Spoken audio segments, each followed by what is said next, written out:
Filipenses, capítulo de número 3, a partir do verso de número 12, diz assim: Assim, pois, amados meus, como sempre obedecestes, não só na minha presença, porém muito mais agora na minha ausência, desenvolvei a vossa salvação com temor e tremor. Porque Deus é quem efetua em vós tanto o querer como o realizar, segundo a sua boa vontade. Fazei tudo sem murmurações nem contendas, para que vos torneis irrepreensíveis e sinceros, filhos de Deus inculpáveis no meio de uma geração pervertida e corrupta, na qual resplandeceis como luzeiros no mundo, preservando a palavra da vida, para que no dia de Cristo eu me glorie de que não corri em vão, nem me esforcei inutilmente.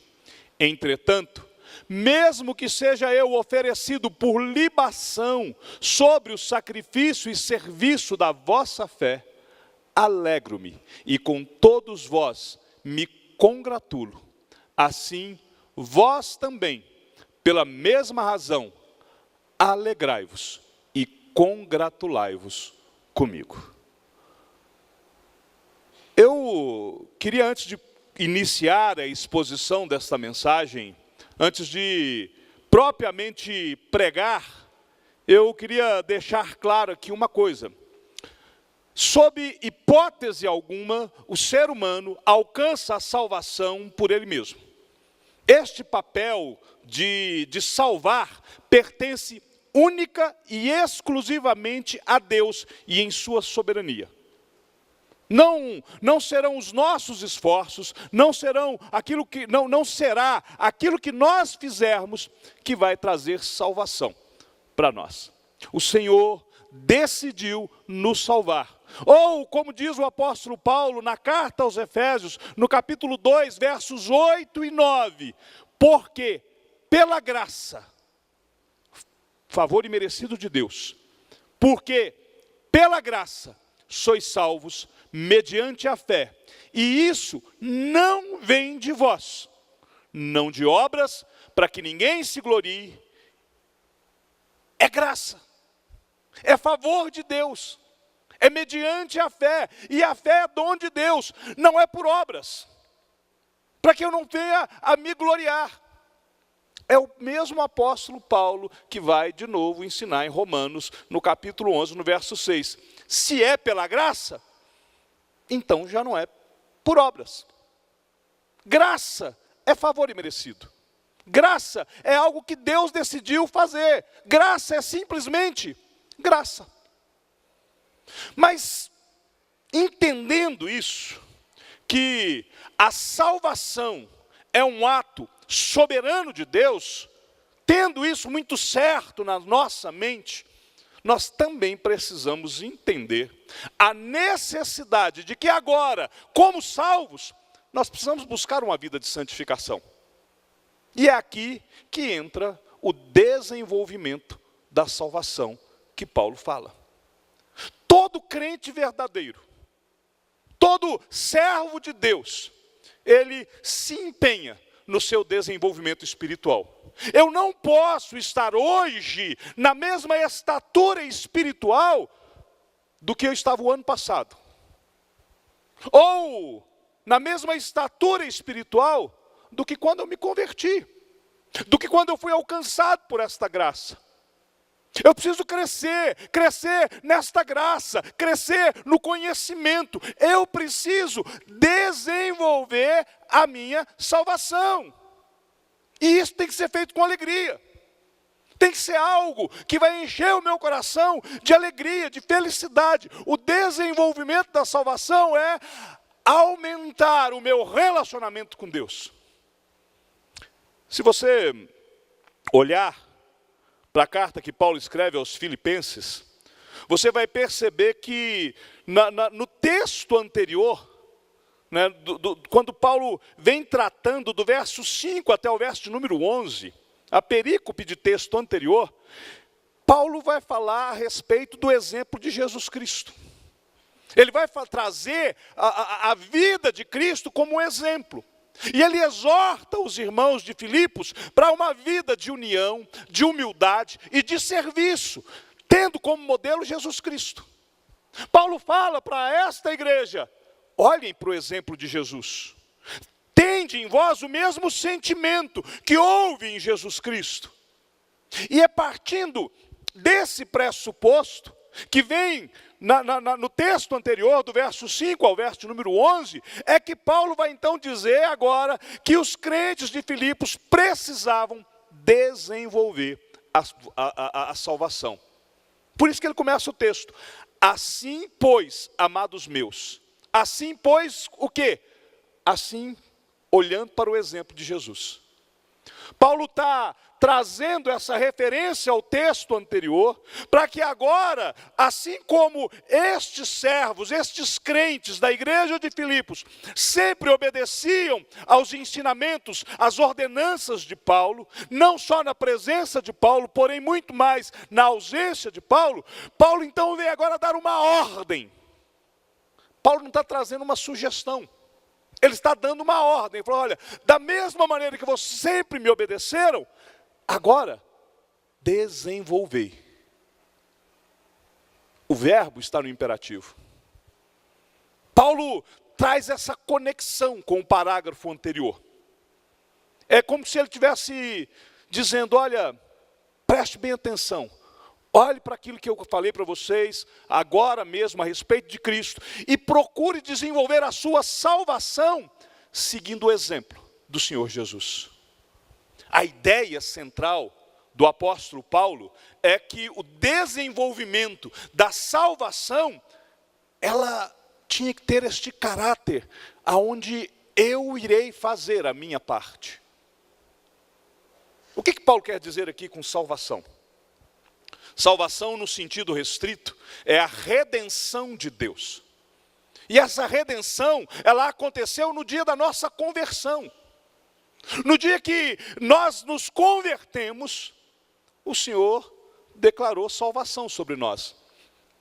Olha a história de Zaqueu. Lembra da história de Zaqueu? Lá em Lucas capítulo 19, né?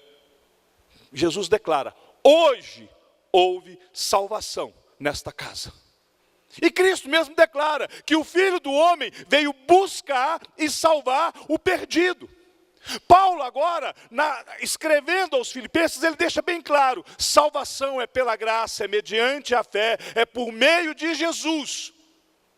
Salvação, como nós já acabamos de ver, ela é um ato soberano de Deus. Conversão é algo que exige arrependimento. É algo que exige mudança de vida. Isso é converter.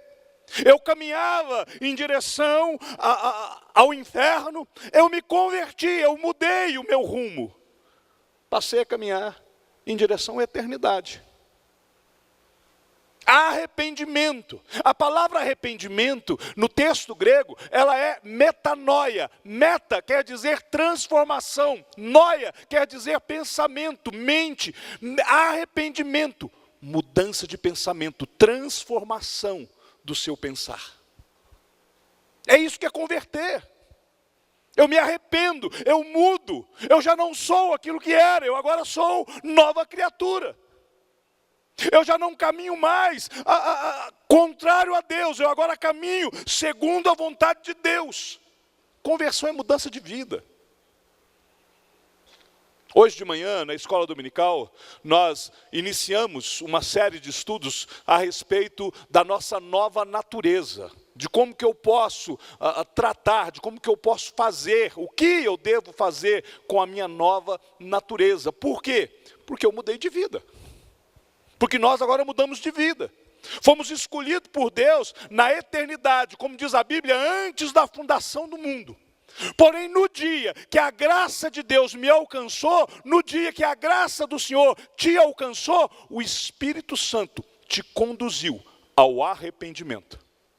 Ele, o Espírito Santo, ele agiu de forma soberana na sua vida e ele te convenceu do pecado, da justiça e do juízo de Deus e te levou à confissão de pecados, a arrependimento, a mudança de vida, a mudança do curso da sua história. Salvação, porém, é algo mais amplo.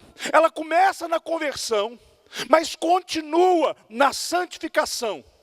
E ela vai nos levar até a glorificação. É isso. Salvação é um processo contínuo. É algo que vai acontecer continuamente na nossa vida e na nossa história. Os teólogos criaram um termo, ordo salutis, a ordem da salvação, para poder juntar todos os termos bíblicos que descrevem esta obra soberana de Deus, a obra do Espírito Santo na nossa salvação. E há alguma controvérsia entre o terceiro e quarto elemento desta ordem, mas de forma geral, a ordem da salvação, ela compreende o chamado de Deus, o nosso novo nascimento, a regeneração, nossa união com Cristo, a conversão com arrependimento e fé, a justificação, a nossa adoção como filhos e, finalmente, a nossa santificação, nos conduzindo até a eternidade, quando nós seremos glorificados. Em linhas bem gerais, se você quiser tomar nota, é o chamado eficaz. O chamado de Deus, ele é eficaz, ele é irresistível, e ele opera em nós a regeneração. E o Senhor nos doa a fé, nem a fé que temos é nossa. Ela é dom de Deus, é Deus que nos dá. E aí, nos doando a fé, Ele nos conduz ao arrependimento. Até para arrepender dos nossos pecados, nós precisamos da ação de Deus sobre nós. E aí o Senhor, de forma soberana, nos declara justos. É a declaração legal. É o Senhor, o soberano Deus, o eterno juiz, que declara que nós agora somos justificados. Declarados justos, Ele então nos adota como filhos, através do sangue de Jesus. E nos adotando como filhos, agora começa o processo da perseverança dos santos, é esse processo de santificação. O autor da carta aos Hebreus vai dizer que agora nós estamos como âncoras, estamos lançados como âncoras. Estamos garantidos na eternidade. Esta vai ser a nossa santificação definitiva. Quando nós chegarmos nos céus, ou quando Jesus voltar e levar a sua igreja, nós então alcançaremos a estatura da varonilidade perfeita. Nós então alcançaremos este padrão de santidade que nós tanto buscamos. Mas enquanto isso não chega, nós passamos pela santificação progressiva, que é essa perseverança dos santos que eu falei. Eu tenho que melhorar como crente. Eu não posso me contentar com os meus pecados. Eu tenho que lutar contra eles. Por quê? Porque eu caminho para a glorificação, eu caminho para a glória. E eu quero chegar na glória o melhor possível, sabendo que nada dependerá de mim. Até o arrependimento dos meus pecados, eu preciso do auxílio do Espírito Santo. E aí, entendido todo este quadro, eu preciso agora compreender de fato por que eu tenho que desenvolver a minha salvação. A salvação, meus queridos, ela passa pela cruz. É na cruz. A palavra que Paulo vai usar ali é katergazestai. É uma palavrinha difícil. Mas essa palavra, ela quer dizer que eu tenho que concluir, eu tenho que terminar. O que Paulo está dizendo com desenvolver, o verbo que ele usa é este, quer dizer, você tem que concluir. Você tem que completar, você tem que terminar esta obra na sua vida.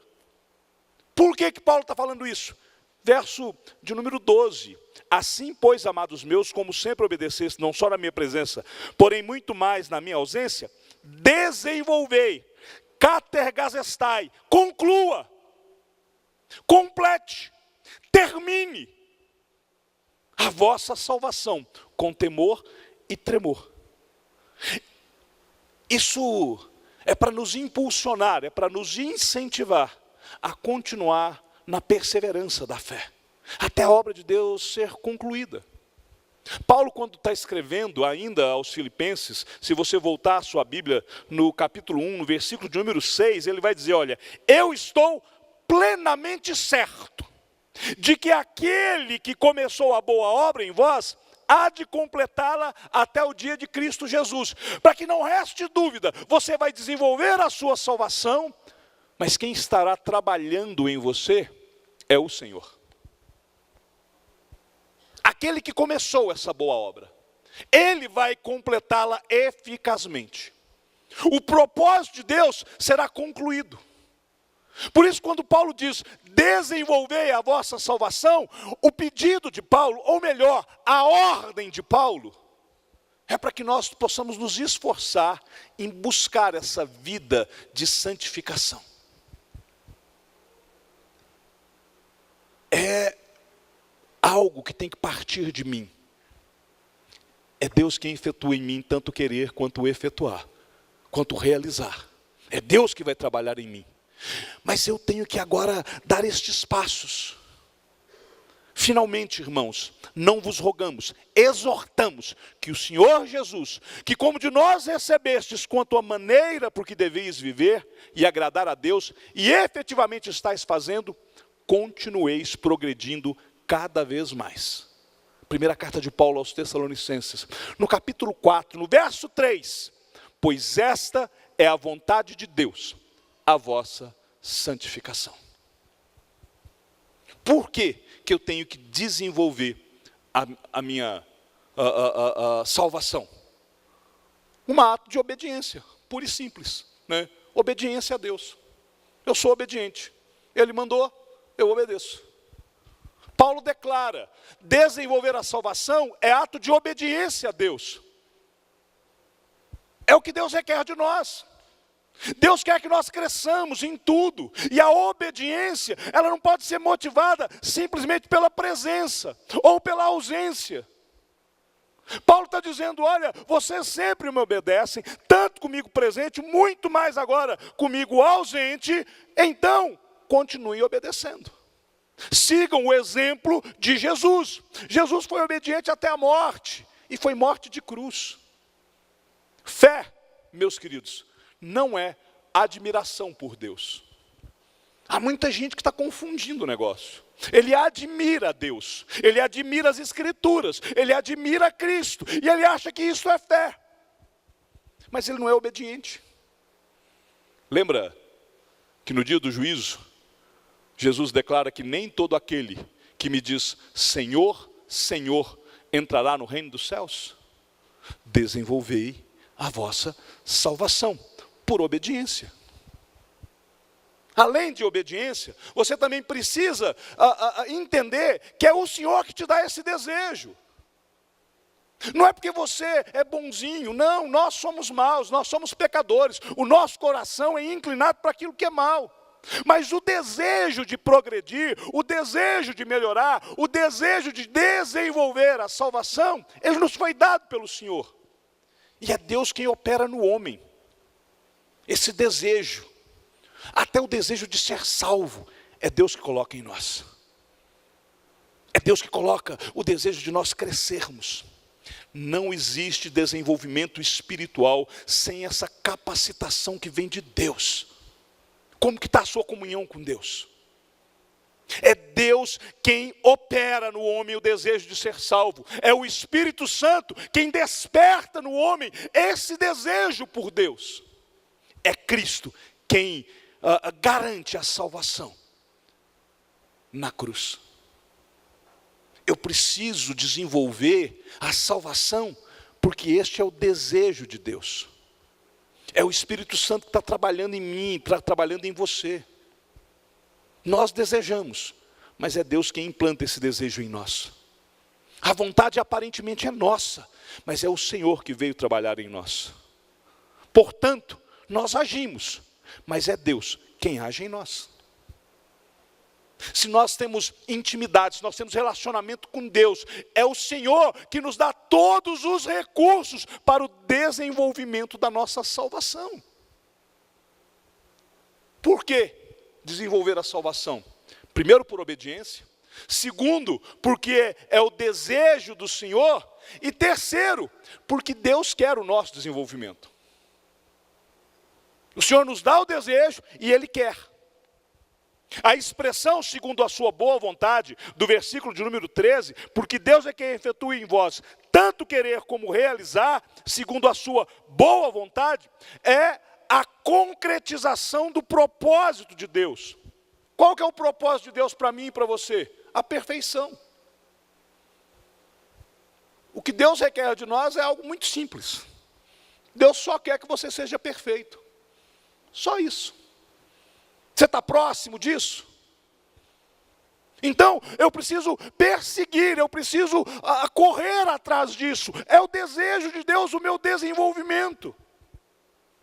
Então eu posso finalmente concluir que a salvação, ela é uma obra que teve início com a nossa conversão, mas ela só terminará com a nossa glorificação. E é por isso a necessidade de desenvolvermos esta salvação. Você tem que ter mais características de salvo. As pessoas que estão à sua volta têm que conhecer mais de Jesus em você. Em resumo, eu preciso desenvolver a salvação porque eu quero ser obediente a Deus. E é porque Deus que tem colocado esse desejo dentro de mim. Mas finalmente, é Deus que quer esse desenvolvimento. E quando nós entendemos tudo isso, quando nós passamos a compreender o porquê desenvolver a salvação, certamente surge a pergunta: ok, pastor, mas como eu vou saber se eu estou desenvolvendo esta salvação? De que maneira? Quais são as características? Quais são as evidências do desenvolvimento da nossa salvação? A primeira evidência é reverência e respeito a Deus. Se você olhar no verso número 11, o texto que antecede a leitura que fizemos, Paulo vai dizer que toda língua irá confessar que Jesus Cristo é Senhor, para a glória de Deus. O crente, o salvo, aquele que experimentou o dom da salvação, ele tem reverência, ele tem respeito a tudo aquilo que diz Deus. Paulo vai usar duas expressões muito fortes. Ele vai dizer temor e tremor. São expressões que nos chocam, que nos impactam. Porque elas indicam reverência e respeito. Você tem que ter medo de ofender a Deus com seus atos. Sabe qual que tem sido uma característica triste de se olhar, às vezes, para a igreja? É que a igreja está perdendo o temor de Deus. E aí hoje você vê coisas absurdas acontecendo no seio da igreja. Eu assisti um vídeo de um batismo, um grande batismo que foi realizado numa igreja, e eu conheço o pastor da igreja, e eu conversei com ele sobre isso. Foi feito numa piscina, uma piscina enorme. E aí o pessoal vinha descendo pelo escorregador até cair na piscina. Era uma festa. Meus queridos, isso perdeu o sentido. Cadê a mudança de vida? Cadê o arrependimento? Ok, salvação é uma festa, mas o batismo é um momento solene. Tem que ser resgatado isso. Pode ter festa, pode ter celebração, é claro que pode. Mas não se pode perder a reverência. E nós temos que resgatar isso, este sentimento de sermos reverentes a Deus no nosso falar, no nosso agir, nas coisas que nós assistimos, em tudo. Isso significa temor e tremor, significa confiança e humildade. O desenvolvimento espiritual, ele vai acontecer em meio a essa reverência santa. Você quer ver como que nós temos perdido a reverência com Deus? Por que você não vem na escola bíblica dominical? Qual é que é a sua resposta? Porque você está cansado? Porque você foi dormir tarde no sábado? Por quê? É porque nós estamos perdendo o temor do Senhor. Que é isso, pastor? Né? Nós não somos templários. O nosso negócio não é ficar, não é o templo. Não, meu querido.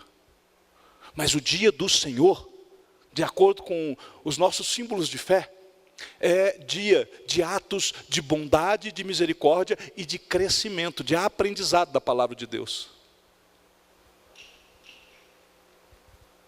Quantas e quantas vezes, como pastor, eu estou no meu 17º ano como pastor ordenado, mas 3 anos trabalhando exclusivamente como seminarista, são 20 anos exclusivo no ministério.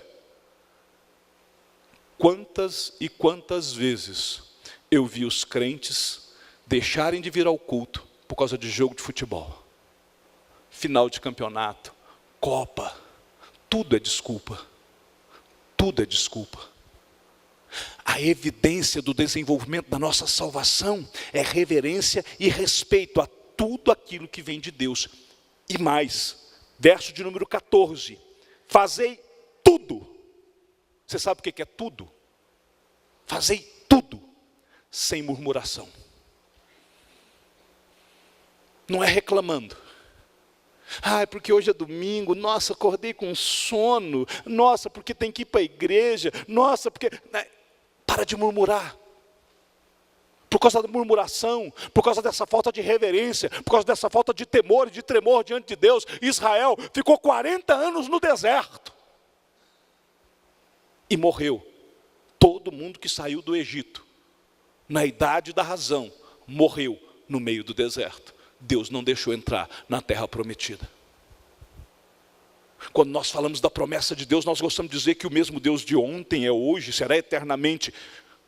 Para o juízo, Ele também é o mesmo ontem, hoje e eternamente. A música do inferno. A murmuração é a cantiga de ninar do diabo. É o cântico que foi entoado pelos israelitas no meio do deserto. E Deus não se agradou deles. O verdadeiro cristão que está buscando desenvolver a sua salvação, ele não é um murmurador, mas ele é um adorador, e ele adora o Senhor sempre em espírito e em verdade, com o coração grato. Reverência e respeito a Deus e a sua palavra. Uma outra evidência do desenvolvimento da nossa salvação é vida de santidade e testemunho. Nós vivemos num tempo onde se questiona o que é, o que não é ser santo, mas se questiona daquele que pratica a santidade. As palavras irrepreensíveis e sinceros e inculpáveis no meio de uma geração pervertida e corrupta nunca fizeram tanto sentido quanto nos nossos dias. É vida de santidade, é vida de testemunho. Como é que você tem sido conhecido?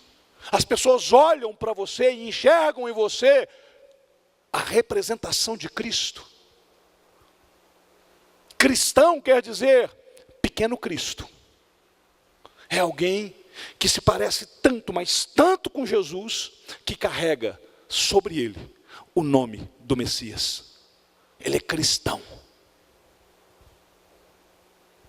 Vida de santidade é vida mais próxima de Deus, é uma vida de dedicação, de oração, é vida que busca conhecimento da palavra. A vida de santidade e testemunho é algo que vai evidenciar se você é ou não é alguém salvo. Você tem que viver aqui e agora como se no céu você estivesse. A vida com abundância prometida por Cristo, é esta vida que tem que ser vivida agora. O verdadeiro adorador é aquele que o adora agora. A adoração ao Senhor não se dará somente na eternidade. Só vai para lá aqueles que o adoram aqui. Diz a Bíblia que sem santidade ninguém verá o Senhor. E aí sabe o que as pessoas falam quando você diz isso? O pastor está pregando moralismo. Isso não é moralismo, isso é Bíblia. É exigência do Senhor. E mais, a evidência da salvação é vida sacrificial em prol do reino de Deus. Ninguém falou que seria fácil. Jesus falou que você tem que tomar cruz, e tomar cruz dói. É sacrifício em favor do reino. Paulo, no versículo 17, ele fala assim, ó: entretanto, mesmo que seja eu oferecido por libação sobre o sacrifício e serviço da vossa fé, alegro-me e com todos vós me congratulo. A libação era derramar um líquido, geralmente um vinho forte, sobre o holocausto que estava sendo queimado no altar. E por ser inflamável, ele queimava bem e ajudava a queimar o holocausto e produzia um cheiro agradável. A oferta de libação, ela subia como aroma agradável ao Senhor. Era sempre derramado, nunca era bebido, né? Davi, certa vez, os amigos de Davi ouvem de Davi, que estava com saudade de beber da água de Jerusalém. E eles, no meio da guerra, eles resolvem ir até Jerusalém, eles passam pelo meio do campo de batalha, colocam a própria vida em risco, vão até o poço, pegam da água, trazem de volta, correndo todo o risco, colocando a própria vida em risco, e oferecem a água para Davi, e fala: Davi, meu rei, aqui está a água que o Senhor tanto queria. Aquilo constrange tanto a Davi, que Davi fala assim: jamais eu irei beber o sangue de vocês. Jamais eu aceitaria beber este sacrifício de vocês. E aí Davi faz um ato lindo, que certamente impactou a vida dos amigos. Ele pega aquela água que ele tanto desejava, que ele tanto queria, que estava nas suas mãos, e ele derrama aquela água como uma oferta de libação ao Senhor. É vida sacrificial. Os amigos se sacrificaram para poder honrar o rei. O rei abre mão daquilo que já é seu em favor do grande e eterno rei. Pastor, eu tenho tão pouco tempo. Vida sacrificial. Por isso que o apóstolo Paulo, quando se refere a essa libação, ele fala assim: olha, mesmo que eu fosse oferecido, mesmo que eu fosse queimado, mesmo que eu fosse derramado sobre essa oferta de vocês, como sacrifício da minha fé. É uma figura de linguagem que está ilustrando a vida do crente. Realmente deveria ser assim. Uma oferta de libação ao Senhor. Todo sacrifício já foi feito por Jesus Cristo. Tudo o que tinha que ser feito foi Deus que fez. Mas agora, vida sacrificial, eu me ofereço como libação. Eu estou me derramando junto à oferta de Cristo. Isso não acrescenta absolutamente nada na oferta, mas subirá como aroma suave ao Senhor. Eu não estou acrescentando méritos à salvação, mas eu estou me derramando, me ofertando de forma sacrificial, sacrifício de louvor ao Senhor. São as ofertas de manjares do Antigo Testamento, que se transformavam em chamas, desaparecia. A libação não era uma oferta pelo pecado, era uma oferta agradável, de aroma suave a Deus. Era algo que era feito para poder agradar ao Senhor. Trazia-se a oferta pelo pecado, era a lei. Se oferecia libação Quero ir além daquilo que o Senhor requer de mim. Isso vai evidenciar a minha salvação. Eu vou me desgastar em prol do reino. Eu vou me entregar em favor do reino. Eu vou ir além daquilo que me foi ordenado. São as evidências. É a pessoa que recebeu o dom da salvação, ouviu o chamado de Deus e falou assim: eu vou ser missionário. Eu vou pregar o evangelho na Coreia do Norte. Se me pegarem, eu estou morto. Mas é vida sacrificial em favor do Senhor. Eu tenho a minha vida de oração. Eu oro todos os dias em casa. Mas vai haver um momento, uma campanha, um movimento de oração, uma mobilização de oração na igreja. Eu vou me oferecer, eu vou ir um pouco mais. Eu quero me desgastar um pouco mais. Eu quero pagar um preço de oração, eu quero interceder por missões, interceder pela igreja, interceder pelo pastor, interceder pelo conselho. Eu quero interceder para que Deus possa realizar a sua obra. Eu quero colocar diante de Deus a causa do Senhor. Quero colocar diante de Deus os missionários. Eu quero que seja bem conhecida diante do Senhor todas as minhas petições. Eu quero me derramar em libação. Uma vida sacrificial ao Senhor. Isso evidenciará. Na medida que eu vou crescendo na fé, na medida que eu vou caminhando na fé, eu me ofereço mais. É o que Paulo está dizendo aqui, né? Mesmo que eu seja oferecido por libação sobre o sacrifício da vossa fé, alegro-me e com todos vós me congratulo. A outra evidência do desenvolvimento da nossa salvação é o desejo ardente pela conversão de pessoas. Assim vós, também pela mesma razão, alegrai-vos e congratulai-vos comigo. Qual que é a razão? A salvação deles. Paulo se alegrava pelo fato de que a vida dele foi oferecida, foi gasta em prol da missão. Paulo se alegrava porque ele teve vida de sacrifício, ele tinha desejo ardente pela conversão de pessoas.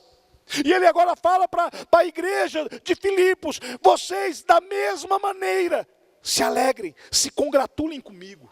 Vidas estão sendo salvas pela proclamação do evangelho. Através da nossa instrumentalidade, o Senhor tem salvado vidas. E isso tem que trazer em nós uma alegria eterna. Paulo se alegra com isso. Paulo havia recebido uma oferta da igreja de Filipos. Ela foi enviada pelos filipenses e isso foi em prol dos recursos que Paulo precisava para cumprir a missão, né? Aquilo era sacrifício agradável.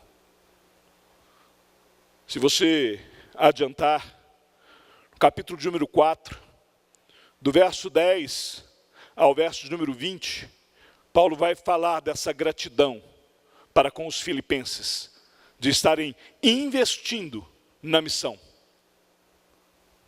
E aí agora Paulo então fala: pela mesma razão, se alegrem, se congratulem comigo. E aí finalmente nós podemos então concluir que o desenvolvimento espiritual, ele vai transparecer em nossas vidas através da nossa reverência a Deus e da nossa alegria em demonstrarmos o nosso compromisso com a vida cristã e com o reino de Deus. As pessoas precisam enxergar em você um modelo de fé. As pessoas precisam enxergar em você alguém digno de ser imitado. As pessoas têm que enxergar em você a Jesus Cristo. E você tem que pregar o evangelho do reino. Em resumo, nós evidenciamos o desenvolvimento da nossa salvação com reverência e respeito ao Senhor, com vida de santidade e testemunho, com uma vida sacrificial em prol do reino de Deus, mas com uma alegria constante, ardente, com paixão por pregar o evangelho, por ver vidas transformadas. Por que eu preciso desenvolver minha salvação? Por obediência. Deus mandou, manda quem pode, obedece quem tem juízo, né? É o desejo de Deus que eu realize esse desenvolvimento. Deus é que quer que nós possamos desenvolver essa salvação. Então, prossigamos. Conheçamos e prossigamos em conhecer ao Senhor, para que nós possamos alcançar essa estatura da varonilidade perfeita, para que nós possamos ser mais parecidos com Jesus. Assim, pois, amados meus, como sempre obedecestes, não só diante da minha pregação, muito mais, porém, agora, como o pregador desta igreja, desenvolvei a vossa salvação com temor e tremor diante de Deus. Porque é Deus quem efetuará em vocês tanto querer como realizar, segundo a boa vontade dEle. E faça isso sem murmuração e nem contenda. Torne-se irrepreensível. Seja sincero, filho de Deus inculpável, mesmo vivendo num tempo de uma geração pervertida e corrupta. Seja você o resplendor da luz de Cristo neste mundo. Preserve a palavra da vida, para que no dia de Cristo, o Senhor se glorie em você, e você não tenha corrido em vão, nem se esforçado inutilmente. E que você se ofereça como libação ao Senhor, indo além daquilo que lhes é ordenado. Por esta razão, eu me alegro e me congratulo com todos vocês. Em nome de Jesus.